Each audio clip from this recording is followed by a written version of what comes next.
A major airline is in hot water with federal regulators over chronic flight delays. For the very first time, the U.S. Department of Transportation has penalized an airline for what it calls unrealistic scheduling. Our consumer investigator Shannon Benkin joins us now to explain.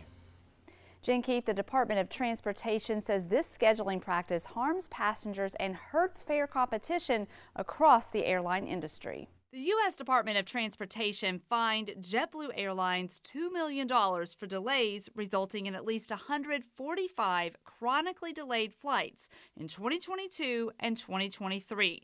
The DOT considers a flight chronically late if it travels at least 10 times a month and is canceled or arrives more than 30 minutes late more than half of the time.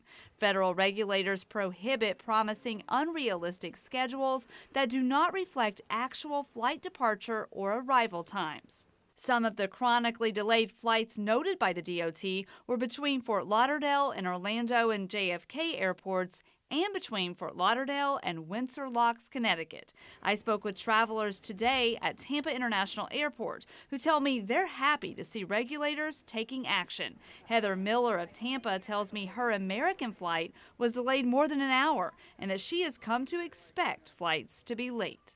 I think you should get what you pay for. I think there should be some transparency, and when I book a flight and I have an itinerary, I think that the airline should do their part to try and make sure that the customers get where they're supposed to go when they're supposed to go. Teresa Murray, a consumer watchdog with U.S. PIRG, tells me chronically late flights are not just a JetBlue problem, and she expects to see other airlines receive similar penalties in the future.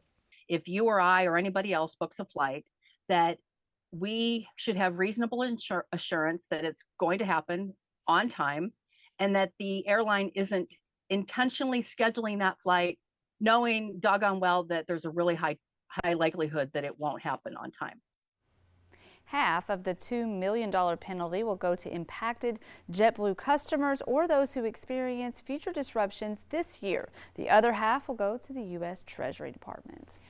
Not everyone flies a lot every year, so when you go to choose a ticket, you often choose just the airline that's the cheapest. Is there anything you can do as a consumer to see what their track record is before you buy the ticket? I asked that today of PIRG, and they tell me it's difficult to check a specific route, but the DOT does disclose overall on-time performance data for the 10 largest airlines. So I put a link to that report in my story on WFLA.com, and you can find year-to-date numbers on page 9. And I tell you, if you do travel a lot, it's a good read. Yeah, no doubt.